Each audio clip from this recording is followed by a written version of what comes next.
नमस्कार साथियों, मैं नेहा शर्मा कुंजर क्लासेज में आपका हार्दिक स्वागत और हार्दिक अभिनंदन करती हूँ। तो आज हमारा जो नया टॉपिक स्टार्ट करेंगे वो है राजपूत काल। राजपूत काल और इसके बाद में मुगल काल, ये दो और बचे हैं। बाकी फिर तो आपका जो टॉपिक बचे हैं वो मैं पहले आपको कुंजल क्लासेज इस यूट्यूब चैनल पर करवा रखी हूँ। केवल यही टॉपिक है दो नहीं, बाकी और तो सब आपको कराया मिलेगा। मैं उनको एक बार और ढंग से बता दूंगी आपको, ताकि आप नए सिरे से और अध्ययन कर सको। तो राजपूत काल, तो उससे पहले मैं आपको एक मोटिवेशन लाइन सुनाती हूँ। उठो जागो तब तक मत रुको जब तक अपनी लक्ष्य की प्राप्ति ना हो जाए। उठो जागो तब तक मत रुको जब तक अपने लक्ष्य की प्राप्ति ना हो जाए।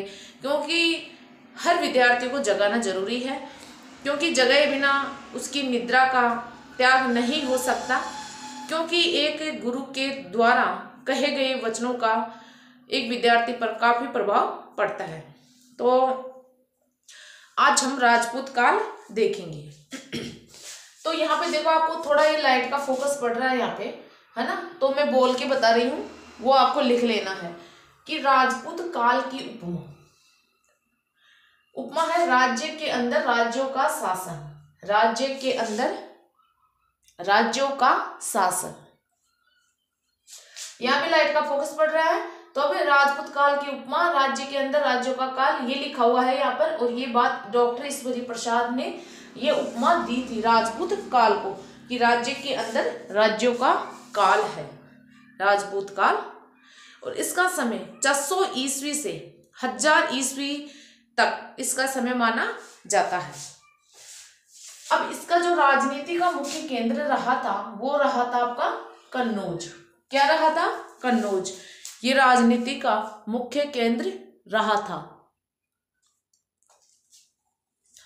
अब देखो, मैं बता रही हूं आपको क्षेत्र, वंश, राजधानी और ये आपके संस्थापक, ये चार चीजें हैं। तो इनको ढंग से समझना और ढंग से नोट करना कि इन क्षेत्रों में इन वंश का शासन रहा और राजधानी क्या रही और संस्थापक कौन थे, ये सब आपको देखने को मिलेगा। तो देखो, आपके मंडोर क्षेत्र में प्रतिहार वंश का शासन रहा था। किसका रहा था? प्रतिहार वंश। प्रतिहार वंश हम पढ़ते हैं, सेकंड ग्रेड में भी है हमारे, जो फर्स्ट ग्रेड में भी ये चलता है और रीट में भी चलता है।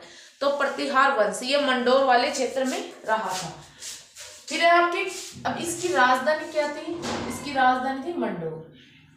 और इसके संस्थापक कौन थे? हरिश्चंद्र इसके संस्थापक थे। राजधानी क्या थी? मंडोर राजधानी, हरिश्चंद्र संस्थापक। फिर आपका कर्नाटक क्षेत्र। अब कर्नाटक क्षेत्र में आपका सेन वंश था। राजधानी लखनऊ थी और संस्थापक था सामंत सेन। ये आपके संस्थापक थे सामंत सेन। फिर है मालवा क्षेत्र है, इसमें परमार वंश का शासन था। राजधानी की बात करें तो उज्जैन राजधानी रही और उपेंद्र यहाँ के संस्थापक थे। देखो, उ यानी उज्जैन और उ यानी उपेंद्र, दोनों उसे शुरू हो रहे हैं, तो इसको अच्छे से याद कर ले। फिर है आपका बुंदेलखंड क्षेत्र में चंदेल वंश का शासन रहा था। खजुराहो इसकी राजधानी रही और नन्नू इसके संस्थापक रहे। फिर आपके कन्नौज और बनारस वाला क्षेत्र है, तो इसमें आपका गढ़वाल वंश काम करता था। और राजधानी की बात करें तो कन्नौज इसकी राजधानी थी और चंद्रदेव वहां के संस्थापक थे। फिर है जबलपुर क्षेत्र, यहाँ कलचुरी वंश काम करता था। त्रिपुरी राजधानी थी और कोकल प्रथम यहाँ के संस्थापक थे। फिर है बंगाल क्षेत्र में पाल वंश था। मुंगेर राजधानी थी और गोपाल दास संस्थापक थे। फिर है शाकंभरी नाडोल क्षेत्र। यहाँ चौहान वंश काम करता था। अहिछत्रपुर राजधानी थी और वासुदेव संस्थापक थे। कौन थे? वासुदेव। फिर है अनहिलवाड़। अनहिलवाड़ यहाँ के जो वंश था चालुक्य है, राजधानी अनहिलवाड़ और मूलराज प्रथम यहाँ के क्या थे? संस्थापक, मूलराज प्रथम।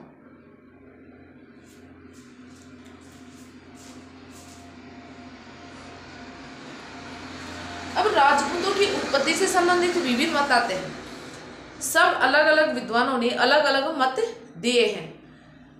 कोई विद्वान इन्हें ब्राह्मण मानते हैं, कोई राजपूत मानते हैं, कोई सूर्यवंशी मानते हैं, तो कोई अग्निकुंड से इनकी उत्पत्ति मानते हैं, तो कई विद्वान इन्हें विदेशी संतान मानते हैं। तो इनका भी हम एक अध्ययन कर लेते हैं कि उत्पत्ति से संबंधित मत। अब उत्पत्ति से संबंधित जो इसका मत है वो देखो, सब अलग अलग विद्वानों ने अलग अलग राय दी है। अब विदेशियों की संतान इन्हें कौन कौन से विद्वान बताते हैं? केजेटी यानी कर्नल जेम्स टोड, इसका पूरा नाम है colonel James Tod. Colonel James Tod ने विदेशियों की संतान बताया। दशरथ शर्मा, इन्होंने भी इन्हें विदेशियों की संतान बताया कि ये भारतीय नहीं है बल्कि विदेशी है। फिर हूणों की संतान V.A. स्मिथ एक विद्वान हुए हैं जिन्होंने इन्हें हूणों की संतान का दर्जा दिया कि हूणों की संतान है। फिर ब्राह्मणों की संतान बताने वाले विद्वान है गोपीनाथ शर्मा, डॉक्टर भंडारकर, बिजोलिया शिलालेख में भी ये जानकारी मिलती है, और V.N. पाठक, ये सभी ने ब्राह्मणों की संतान बताते हैं। फिर अग्निकुंड से उत्पत्ति बताने वाले हैं मुहैणोत नैणसी और पृथ्वीराज रासो, ये इन्हें अग्निकुंड से इनकी उत्पत्ति बताते हैं। फिर सूर्यवंशी मानने वाले विद्वान है पृथ्वीराज विजय में जो जयानक की रचना है पृथ्वीराज विजय, इनमें इनको सूर्यवंशी माना गया है।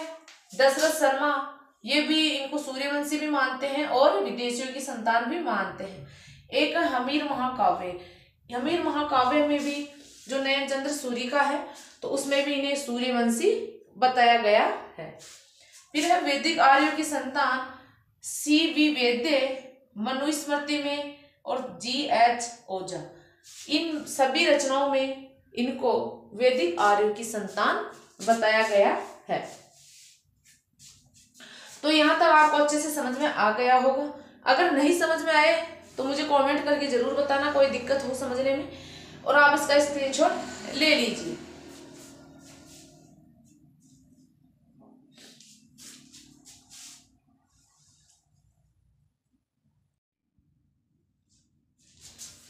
अब है गोविंद चंद्र। यहाँ पे थोड़ा सा लाइट का इश्यू हो रहा है तो आप थोड़ा सा ध्यान देना, मैं बोलूँ उसी वक्त ध्यान से सुन लेना कि प्रतिहार वंश का विनाश होने के बाद गहड़वाल वंश का उदय हुआ कन्नौज और बनारस में, यानी कन्नौज और बनारस के क्षेत्रों में। जब आपका प्रतिहार वंश का पतन हो गया था, विनाश हो गया था, तो उसके बाद में कन्नौज और बनारस क्षेत्र में किसका उदय हुआ? गहड़वाल वंश का। इसके संस्थापक कौन थे? इसके संस्थापक थे चंद्रदेव। गहड़वाल वंश के संस्थापक थे चंद्रदेव। मैं आपको वैसे वो डायग्राम बनाई थी सभी वंशों का, उसमें भी मैं आपको बता चुकी ये चीज। गोविंद चंद्र इस वंश के यानी गहड़वाल वंश के सर्वश्रेष्ठ शासक थे। गोविंद चंद्र ने सर्वप्रथम सोने के सिक्के चलाए थे। किस प्रकार के सिक्के चलाए थे? सोने के सिक्के। और जो सोने के सिक्कों का जो आकार था वो था लक्ष्मी के आकार, लक्ष्मी के आकार जैसा इनका आकार था। गोविंद चंद्र की उपमा थी विविध विद्या विचार वाचस्पति। ये गोविंद चंद्र की उपमा थी। इनकी पत्नी का नाम कुमार देवी था और इन्होंने सारनाथ में धर्मचक्र जिन विहार बनवाया था। क्या बनवाया था? धर्मचक्र जिन विहार की स्थापना कुमार देवी ने करवाई थी, जो गोविंद चंद्र की रानी थी। फिर गोविंद चंद्र के पुत्र का नाम विजय चंद्र। गोविंद चंद्र के बाद शासक कौन बना?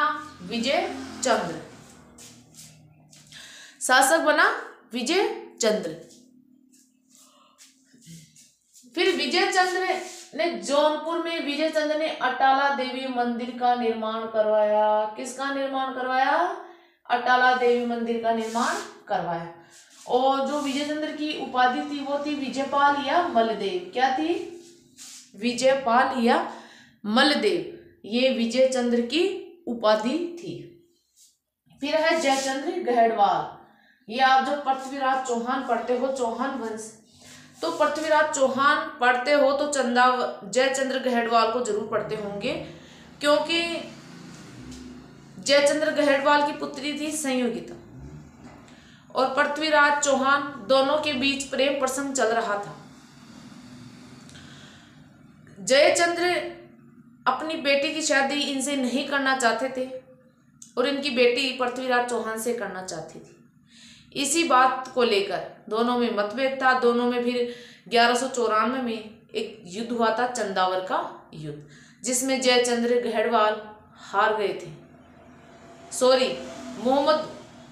मोहम्मद गोरी और जयचंद्र गहड़वाल के मध्य हुआ था वो युद्ध, यानी तराइन का युद्ध हुआ था 1191 और 1192 में मोहम्मद गोरी और पृथ्वीराज चौहान के बीच में। तो उस युद्ध में उन्होंने साथ नहीं दिया था, क्योंकि अपनी पुत्री की दुश्मनी थी पृथ्वीराज चौहान से, इसी कारण इन्होंने साथ नहीं दिया था पृथ्वीराज चौहान का। अब विजय चंद्र के बाद गद्दी पर बैठा कौन? जयचंद्र। पृथ्वीराज चौहान और जयचंद्र में विरोध का कारण कौन थी? पुत्री संयोगिता थी। 1194 में चंदावर का युद्ध हुआ, मोहम्मद गौरी वर्सेस जयचंद्र गहड़वाल में। राजसूय यज्ञ करने वाला प्रथम गहड़वाल शासक कौन था? जयचंद्र। इसको इंपोर्टेंट लगा लो और इसका स्क्रीनशॉट ले लीजिए।